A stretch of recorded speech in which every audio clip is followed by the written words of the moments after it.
स्वदेश न्यूज के इस खास कार्यक्रम रणभूमि 2023 में आज हमारी टीम हरदा जा रही है और हरदा जाने से पहले ये एक बहुत इंटरेस्टिंग जो अगर हम कह सकते हैं हमारी यात्रा की शुरुआत है। हम इस घाट को पार करेंगे और पार करने का आप तरीका देखिए।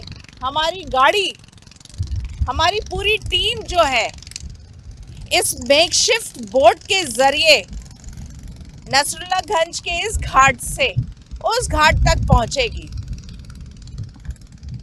तो सफर तो इंटरेस्टिंग है। चलिए शुरुआत करते हैं। हरदा जाने के लिए सुगम सड़क मार्ग भी है, पर स्वदेश न्यूज की टीम ने इस रास्ते को चुना एक अलग अनुभव के लिए।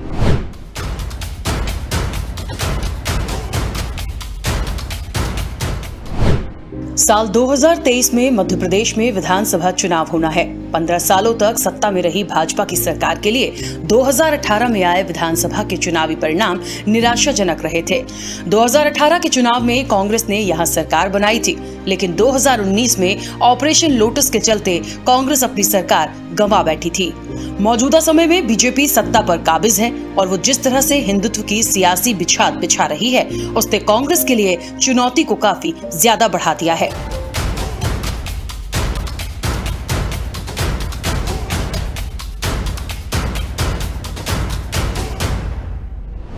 हरदा विधानसभा सीट की बात करें तो यहाँ के विधायक कमल पटेल हैं, जो कृषि मंत्री भी हैं। 2018 के चुनावों में उन्होंने 6,667 वोटों से कांग्रेस के डॉक्टर रामकिशोर दोगने को हराया था। ये सीट महाकौशल क्षेत्र में पड़ती है। 69 साल में हरदा से 6 बार कांग्रेस, 6 बार भाजपा, 1 बार जनसंघ और 1 बार किसान मजदूर प्रजा पार्टी का उम्मीदवार जीता है। बीते दशकों से यहाँ बीजेपी का दबदबा रहा है। 1985 के बाद केवल 2013 में ही कांग्रेस इस सीट पर जीत हासिल करने में कामयाब रही थी। तब आर.के. दोगने ने कमल पटेल को 4,651 वोटों से हराया था। स्वदेश न्यूज की टीम आज हम हरदा में थे। हमने हरदा में हम जगह जगह गए और हमने देखा कि किस तरह से कार्य हो रहा है। हमने लोगों से भी बात की, जनता से बात की और इस वक्त मेरे साथ यहाँ के जो अगर हम कहें तो विधायक और बहुत ही पॉपुलर मिनिस्टर कमल पटेल जी मेरे साथ हैं। हम उनके निवास में ही हैं हरदा में। आइए हम इनसे बातचीत करते हैं। सर, आज हम हरदा पूरा हम लोगों ने देखा, विकास दिख रहा है कि विकास हुआ है। जैसे कि सबसे अच्छी बात जो लगी कि गांव-गांव में रोड हैं, सड़कें हैं और भी बहुत सारी चीज़ें हैं।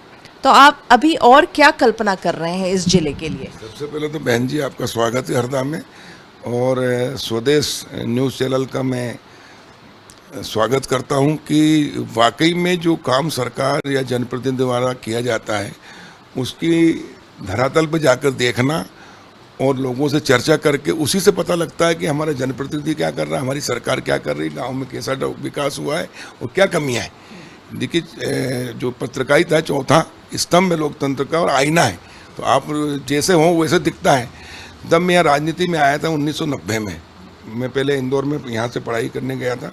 वहाँ अखिल भारतीय विद्यार्थी परिषद से जुड़ा। फिर भारतीय जनता युवा मोर्चे के जब शिवराज जी प्रदेश अध्यक्ष थे तो मुझे यहाँ का जिला युवा मोर्चे का प्रदेश कार्य समिति सदस्य था और 90 से मैंने राजनीति शुरू की और उसके बाद जनता की सेवा की। और जब तहसील थी हरदा, तो मैंने जब राजनीति में आया तो मैंने एक पदयात्रा की थी विधायक बनने के बाद। उस समय जब मैं गांव में जाता था तो हरदा से 1 किलोमीटर, ये हरदा खुर्द है, 1 किलोमीटर है रोड से, लेकिन रोड नहीं थी, घुटने घुटने कीचड़ था। पिड़गांव 1 किलोमीटर है, लेकिन आधा किलोमीटर नहीं, 1 पाव किलोमीटर कड़ोला, लेकिन रोड नहीं थी कहीं भी। बिजली आती कम थी, जाती ज़्यादा थी। सिंचाई की सुविधाएं भी कम थी। हालांकि तवा नहर है, लेकिन खिड़कियाँ तहसील हमारी पूरी तरह से सिंचित थी। हरदा तहसील का आधा एरिया और टिमरनी का भी आधा एरिया था। तो मैंने पदयात्रा की थी गुप्तेश्वर मंदिर से शुरू, और मैंने 4 मुद्दे लिए थे। सबसे पहले हरदा को जिला बनाना, तहसील थी। दूसरा मुद्दा था गांव को, पंचायत मुख्यालयों को सड़कों से जोड़ना। तीसरा था खिड़कियां को तवा नहर का पानी पहुंचाना। और चौथा था भ्रष्टाचार मुक्त प्रशासन देना। हालांकि मैं विपक्ष का विधायक था, लेकिन उसके बावजूद भी इन चारों मुद्दों के लिए मैंने संघर्ष किया, विधानसभा में मामले उठाए। और मुझे बताते हुए खुशी कि पहले ही कार्यकाल में मैंने हरदा को जिला बनवाया। उसके लिए हमने प्रशासन ठप किया, दिग्विजय सिंह जी मुख्यमंत्री थे, उन्होंने बुरहानपुर में बोल दिया था कि हरदा जिला बनना असंभव, लेकिन मैंने कहा कि असंभव को संभव करने का नाम ही है कमल पटेल, कमल का फूल, और हम करके रहेंगे। हमने प्रशासन ठप, रेल रोको आंदोलन जबरदस्त किया, उसके कारण मजबूर होकर जो कहा था कि नहीं बन सकता उनको बनाना पड़ा और हरदा जिला बना। तवा नहर का पानी असंभव विधानसभा में आ गया था कि जा ही नहीं सकता तकनीक रूप से पानी माचक के पार, लेकिन मैंने उसमें दिल्ली तक मेहनत की और ईमानदारी से लगन से मेहनत की, तो तवा नहर माचक पार गई। उसके बाद रेलवे लाइन के पार भी किया और अभी गंजाल मोरन का और डैम बना रहे हैं, 100% सिंचित वाला जिला बन रहा है। तो सिंचाई के मामले में भी हम हुए। पंचायत मुख्यालयों को सड़क जोड़ने के लिए तो क्या हमने हर गांव को सड़कों से जोड़ा और चौकड़ी बनाई है। जिधर जाओ आप 4 गांव में, एक गांव में 5-5, 7-7 सड़कें बना दी। हरदा विधानसभा से भाजपा के विधायक और प्रदेश के कृषि मंत्री की बात करें तो उन्होंने अखिल भारतीय विद्यार्थी परिषद से अपने राजनीतिक जीवन की शुरुआत की थी। कमल पटेल बीजेपी में विभिन्न पदों पर रह चुके हैं। वो 1993 में पहली बार हरदा विधानसभा से विधायक चुने गए थे। फिर साल 2018 के विधानसभा चुनाव में कमल पटेल 5वीं बार हरदा से विधायक चुने गए। 2023 में होने वाले विधानसभा चुनाव को लेकर कमल पटेल की क्या कुछ तैयारी है और उन्होंने किस तरह से हरदा जिले में विकास की गंगा बहाई है, आइए उन्हीं से सुनते हैं। आप इतने साल से यहाँ पे हैं, हरदा में हैं, जीत रहे हैं, लगातार क्षेत्र में लोगों का काम कर रहे हैं। आपको जब आप अपना आंकलन करेंगे तो क्या लगता है, क्या आपकी यूएसपी है कि जनता जो है आपको वोट देती है? देखिए, मैं फिर कह रहा हूँ कि जीतना, सफल होना, चुनाव जीत गए, कोई पार्षद जीत गया, कोई अध्यक्ष बन गया, कोई विधायक बन गया, कोई सांसद, कोई मंत्री, मुख्यमंत्री, प्रधानमंत्री बन गए। सफल होना अलग बात है, लेकिन सार्थक होना बड़ी बात है। तो हम चुनाव तो जीत गए, लेकिन जिस उद्देश्य के लिए चुनाव लड़े और जो करना था क्षेत्र के लिए, अगर वो काम नहीं कर पाए तो हम सार्थक नहीं हुए। हम अपने आप को बहुत सौभाग्यशाली मानते हैं कि जिस उद्देश्य के लिए जो जनता ने अपेक्षा की उससे ज़्यादा काम किया हमने शुरू से कहा था कि 1 रुपये का काम फ्री में, लाखों करोड़ों के काम फ्री में, लेना तो दूर किसी अधिकारी को भी हमारे कहने के बाद पैसे नहीं लगेगा। तो वो हमने विश्वसनीयता हासिल की। कोई भी क्षेत्र में चला जाओ, आप कोई एक आदमी कह दे कि कमलपुर के पास हम गए थे, हमारा कहीं पैसा लग गया, कहीं भी इतने सालों की राजनीति में, और हम डंके की चोट पे चुनाव में कहते हैं कि आगे कहते तो हम राजनीति संन्यास ले लें, और उसमें हम सफल नहीं, सार्थक हुए हैं। दूसरा, जो काम कहा विकास का जो कहते हैं उससे ज़्यादा करते हैं, और इसलिए हमने जो काम किया उससे सार्थकता होगी तो हमको संतुष्ट।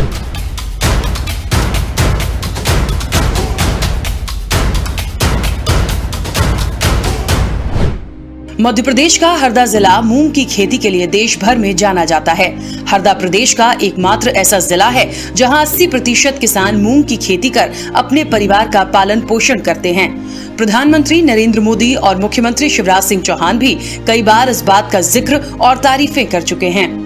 बीते दिनों हरदा के ही एक किसान ने परंपरागत खेती की जगह उद्यानिकी अपनाकर न केवल करोड़ों में कमाई की, बल्कि सैकड़ों खेतीहर मजदूरों को रोजगार भी दिया था। ये बात कृषि मंत्री कमल पटेल को पता चली तो उन्होंने हरदा के ग्राम सिरकंबा पहुंचकर किसान धाकड़ से मुलाकात कर उनके खेती के तरीके को समझा था। हम इस वक्त पिड़गांव में हैं और हरदा मूंग की फसल के लिए जाना जाता है। मेरे साथ कुछ किसान हैं, आइए हम इनसे बात करते हैं और जानते हैं कि यहाँ पे किस तरह की व्यवस्था है। आप लोग मूंग की फसल बोते हैं, तो किस तरह की सुविधाएं या किस तरह की परेशानियां आपके सामने आती हैं? नमस्कार मैडम, आपका बहुत बहुत स्वागत है ग्राम पिड़गांव में। जी, सुविधा का तो देखिए मैडम 100% सुविधा है इस गांव में, और परेशानी वाली तो कोई बात नहीं है। जब से मंत्री जी ने नहर छोड़ी है मूंग की फसल के लिए, तब से मैडम जी बहुत अच्छा मुनाफा हो रहा है, और जो उनका संकल्प है किसानों की आय दोगुनी करना 2022 तक, तो निश्चित तौर पर मैं कहना चाहूँगा कि आय दोगुनी हो गई है हमारी। मंत्री जी को जो है एक किसान नेता के रूप में भी जाना जाता है, तो किसानों के लिए उन्होंने और क्या क्या किया है, क्या कहेंगे आप? किसानों के लिए तो बहुत सबसे ज़्यादा किसानों के लिए हित का काम किया उनने। और किसान के लिए कोई सी भी परेशानी उनको वो नहीं होती है। किसान परेशान रहता है तो पहले वो आके आते हैं हमारे लिए। बिजली की समस्या को लेकर पिछले दिनों कुछ बात थी, उस पर आप कुछ कहेंगे? नहीं, बिजली भी अच्छी मिलती मैडम, रोड भी बनवा दिया गांव में, पंचायत में सब व्यवस्था। बिजली भी लगभग 24 घंटे ही मिल रही है। एक दो घंटे।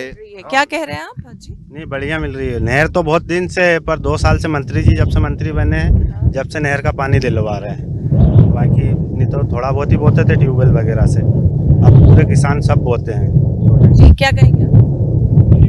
बिल्कुल, मंत्री जी ने बढ़िया करा, नहर देकर नहर में बहुत अच्छा पानी मिला अब की बार भी, यानी पानी की कोई कमी नहीं रही, मूंग सबको पर्याप्त पानी मिला।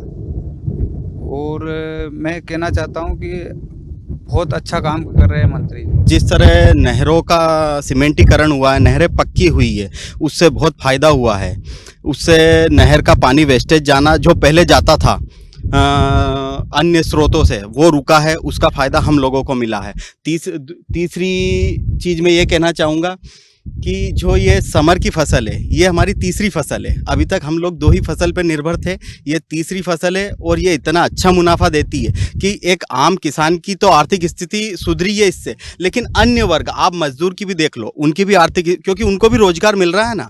मतलब किसान को तो रोजगार के साथ पैसा मिल रहा है, उनको रोजगार मिल रहा है और उसके फलस्वरूप मार्केट में भी पैसा जा रहा है, व्यापारियों की, मशीनरी की, मतलब अधिक अन्य दुकानदारों की, तो अच्छा हरदा सक्षम हो रहा है हमारा। जी बिल्कुल, 2 गुना आय हो रहा है। तो किसानों। आपने सुना यहाँ के किसानों को, जिनका ये मानना है कि नहर का पानी छोड़ने से और बिजली की समस्या का निराकरण होने से फसल जो है, यहाँ पे किसान जो है फसल जो है वो दुगनी कर पा रहा है, उससे उसकी आय बढ़ रही है, मजदूरों को रोजगार मिल रहा है। तो कहीं ना कहीं जो आत्मनिर्भर मध्य प्रदेश की बात हो रही है वो सार्थक होते हुए यहाँ पे नजर आ रहा है। इन दिनों जब हम देखते हैं आपको किसान पुत्र के रूप में जाना जाता है, अभी नई उपाधि भी आपको मिल गई है, छोटे मामा की आपने कन्या का विवाह भी कराया, तो इस तरह की उपाधियां आपको मिल रही हैं कई गाँव के अंदर। और अब मेरा जो शुरू में सपना था, मैं किसान का बेटा हूँ, किसान को सबसे अधिक काम पड़ता है अपने खेत में जाने का। सुबह 4 बजे उठता है वो किसान, मजदूर, महिलाएं, बच्चे और मवेशी भी खेत की तरफ जाते हैं, बच्चे भी जाते हैं। 80 कड़ी के गोए थे, वो 10 कड़ी के बच्चे हैं। वो खेत ऊपर रहता, रोड नीचे, इसलिए नाला रहता तो बहुत दिक्कत जाती, फसल नहीं ला सकता किसान जाने। और इसलिए हम अतिक्रमण मुक्त कराकर ग्रेवल रोड बनाकर फिर उसमें डामर की सड़क और सीमेंट की सड़क बनाने का संकल्प है। तो मेरा हर क्षेत्र में सपना था शुरू में, हर क्षेत्र में मेरा हरदा नंबर 1 बने। और इसलिए मुझे बताते हुए आज खुशी है कि मैं इस क्षेत्र का 30 साल हो गए मुझे प्रतिनिधित्व राजनीति में आए, 90 में आया था और मैं 93 में विधायक बना। लगातार यहाँ की जनता का मुझे आशीर्वाद मिल रहा है और उसके कारण इस क्षेत्र का चहुमुखी विकास करने में हम सड़कों में भी सड़कों का जाल बिछा दिया, सिंचाई 100% होने प्रदेश में पहला जिला बन रहा। माननीय मुख्यमंत्री जी के आशीर्वाद से शिवराज जी ने अभी जो हमारी एनमीडीए की बैठक थी नर्मदा नियंत्रण बोर्ड की, उसमें कुछ गांव छूट गए तो उनको जुड़वाया है और 100% सिंचित जिला प्रदेश का पहला बनेगा। शिक्षा के क्षेत्र में भी हम अब गांव-गांव में और हमारा क्षेत्र प्रदेश नंबर 1 आ रहा है। गेहूँ उत्पादन में हम देश में नंबर 1 है, चना उत्पादन में हम देश में नंबर 1 है हरदा। मूंग उत्पादन में भी हम देखो ग्रीष्मकालीन तवा डैम का 3 साल से पानी छुड़वा के दे रहे हैं और हरदा और नर्मदापुरम जिले की 4000 करोड़ की मूंग होगी हमारे यहाँ किसानों की। तो प्रधानमंत्री का जो संकल्प है किसान की आय 2 गुना करने का, वो मध्य प्रदेश और विशेष करके हमारे नर्मदापुरम संभाग में हमने 21 में ही पूरा कर दिया है।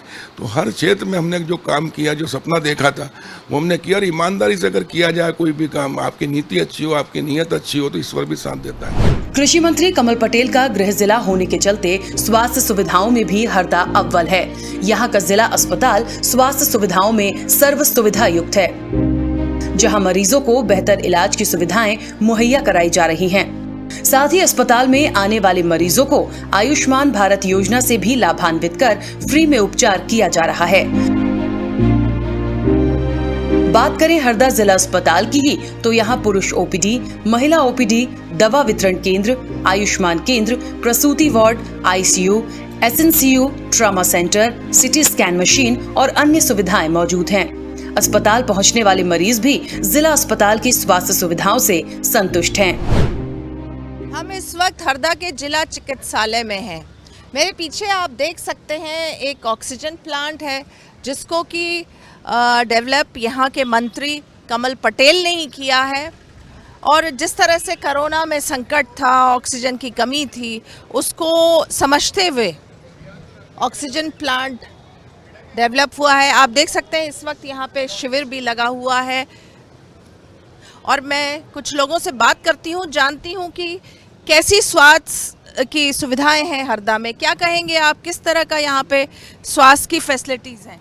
अच्छी है मैडम जी, और हमारे कृषि मंत्री कमल पटेल जी ने अच्छी व्यवस्था करवाई भोजन की, और यहाँ कूलर सारी व्यवस्थाएं अच्छी हुई है। चलिए, आप क्या कहेंगी, किस तरह की व्यवस्था है स्वास्थ्य की यहाँ हरदा में? अच्छी है मैम। अच्छी है, तो किस तरह से अच्छी है? खाने पीने से लेकर भोजन तक अच्छा करवाया है उन्होंने। पानी की व्यवस्था भी अच्छी करवाई है। खाना पीना भोजन, डॉक्टर कहाँ है फिर? डॉक्टर भी अच्छे हैं। हाँ, निःशुल्क दवाइयाँ हैं। हाँ, दवाइयाँ हैं, भोजन है, और गर्भवती एनसीओ की जांच हुई है, डॉक्टर ने की है। अच्छा, आप क्या कहोगे? एचबी की जांच हुई गर्भवती की, और भी ट्रीटमेंट हुआ, आँखों का, सिर दर्द का, बीपी, शुगर, सभी जांचें हुई है पूरी। मतलब स्वास्थ्य की पूरी यहाँ पे पूरी सेवाएं मिलती हैं आप लोगों को? जी हाँ मैम, यहाँ पे पूरी फैसिलिटी हमें मिलती है, और सभी सुविधाएं भी मिलती है, निःशुल्क मिलती है। और यहाँ डॉक्टरों का बात करने का तरीका भी बहुत अच्छा है, मतलब बहुत अच्छे से बात करते हैं हमसे। हमें उनका बोलने का तरीका बहुत पसंद आया। तो चलिए, आपने देखा कि ऑक्सीजन प्लांट तो है, शिविर भी लगा हुआ है, स्वास्थ्य सुविधाएं उपलब्ध हैं, निःशुल्क पानी है, भोजन है, और सबसे अहम बात जो है वो डॉक्टरों का व्यवहार जो है वो बहुत अच्छा है।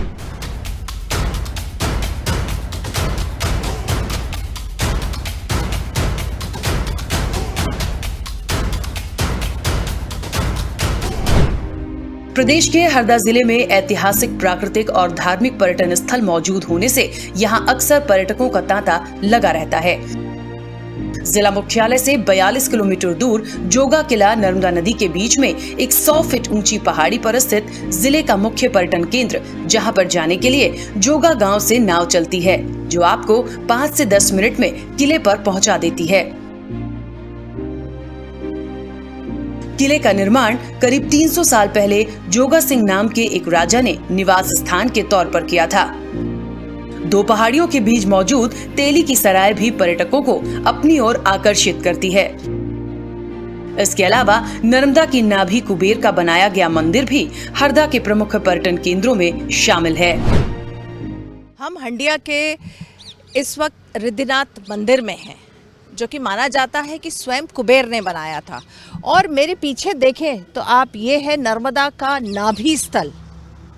नर्मदा का मध्य प्रदेश के लोगों के लिए ऐसे भी बहुत अहम स्थान है, और हरदा में चूँकि ये नाभि स्थल है, तो ये पूरी जो जगह है ये धार्मिक और ऐतिहासिक महत्व का है।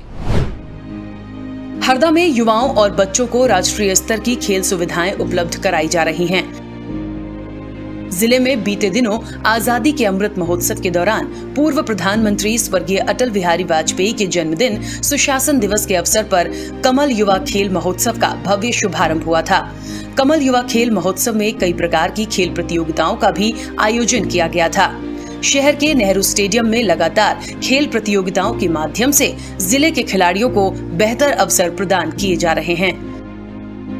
बीते दिनों गृह मंत्री डॉक्टर नरोत्तम मिश्रा और कृषि मंत्री कमल पटेल ने 48 लाख रुपए की लागत से नेहरू स्टेडियम में लगे 6 हाई मास्ट लाइट का लोकार्पण भी किया था, जिससे स्टेडियम की सुंदरता में 4 चांद लग गए हैं। किस तरह की फैसिलिटीज है स्टेडियम में? सारी तरीके से की फैसिलिटी है। फुटबॉल, कराटे, कबड्डी, खो खो सब बताते हैं, और जो नहीं बनता वो पूछ सकते हैं, मतलब सब बताते, समझाते हैं, एक एक चीज़, हर स्टेप्स बताते हैं अच्छे से। फुटबॉल। क्या सुविधाएं हैं यहाँ पे? बहुत सारी, जो बोलते हैं वो खिलवाते हैं।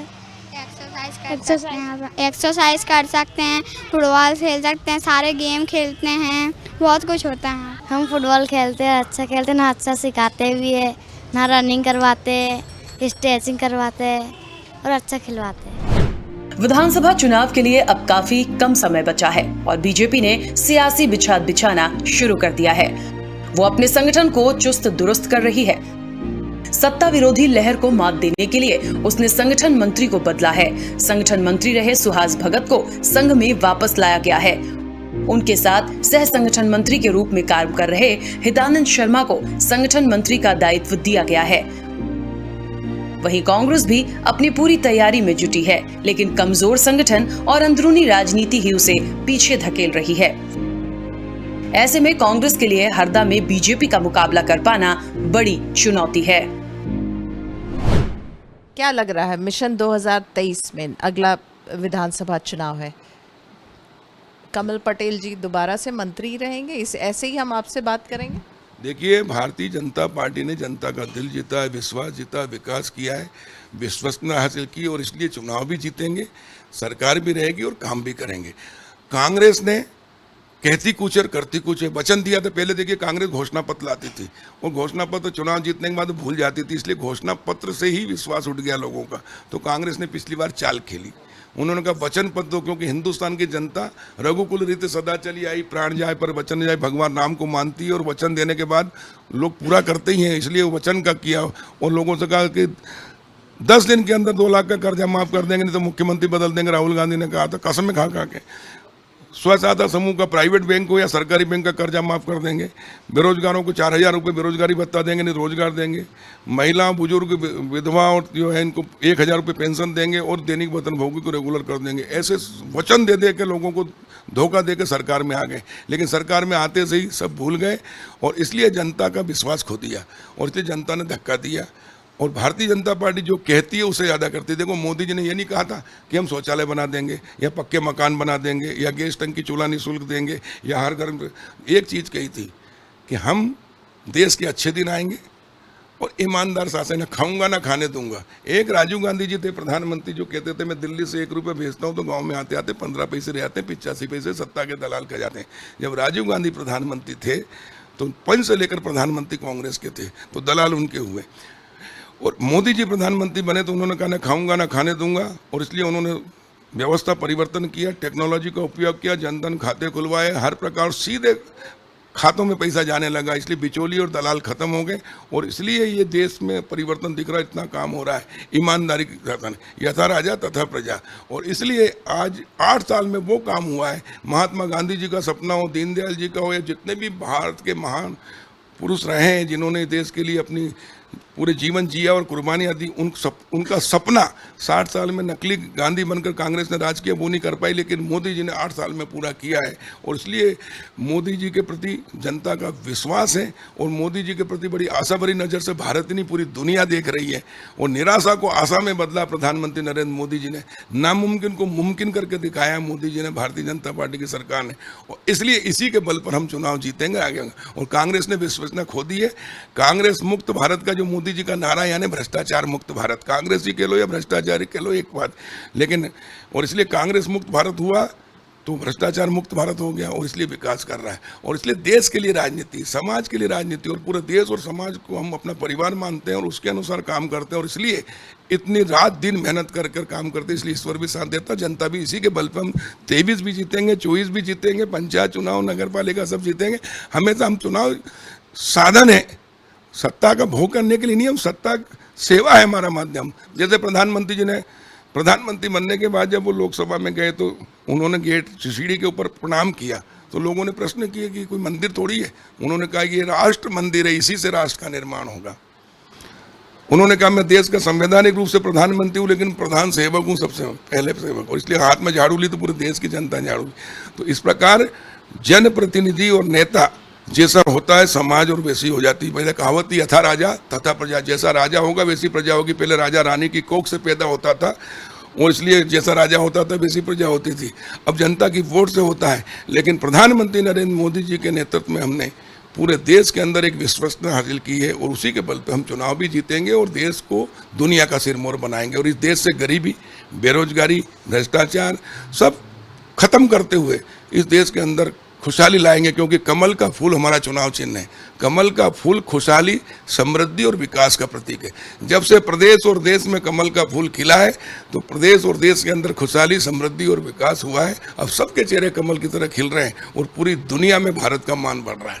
इसको और आगे बढ़ाएंगे। आपने स्वदेश न्यूज़ से बातचीत की, आपका बहुत बहुत धन्यवाद। तो ये थे मंत्री कमल पटेल, जिन्होंने कहा कि राजनीति सिर्फ राजनीति नहीं है, उसमें अपनी सार्थकता साबित करनी चाहिए, जो कि उन्होंने की है, और इसीलिए जनता का विश्वास उनके साथ। ये है हरदा का प्रसिद्ध घंटाघर, जिसे अंग्रेजों ने लगभग 200 साल पहले बनाया, और कहते हैं कि जब इसमें समय बदलता था तो इसकी गूंज लगभग 5 किलोमीटर तक सुनाई दी।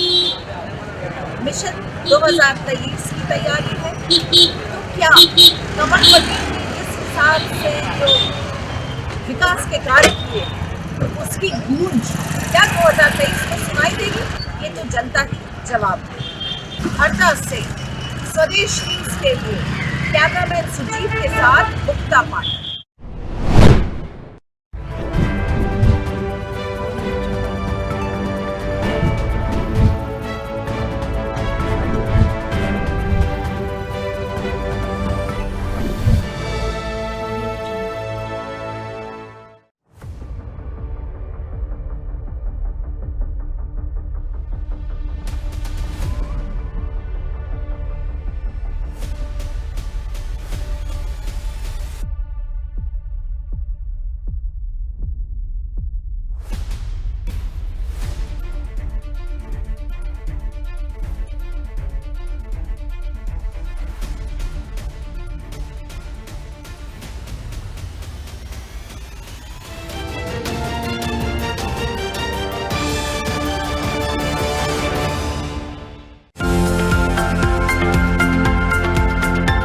कमल पटेल जी मेरे साथ हैं। स्वदेश न्यूज़ चैनल का मैं स्वागत करता हूं। पहले ही कार्यकाल में मैंने हरदा को जिला बनवाया। अच्छा खिलाते हैं और बहुत सारे गेम्स है। किस तरह का यहाँ पे स्वास्थ्य की फैसिलिटीज है? हमारे कृषि मंत्री कमल पटेल जी ने अच्छी व्यवस्था करवाई। खाने पीने से लेकर भोजन तक अच्छा करवाया। गर्भवती एनसीओ की जांच हुई है। हमें उनका बोलने का तरीका बहुत पसंद आया। डॉक्टरों का व्यवहार जो है वो बहुत अच्छा है। कमल पटेल जी दोबारा से मंत्री रहेंगे। सत्ता का भोग करने के लिए नहीं, हम सत्ता सेवा है हमारा माध्यम।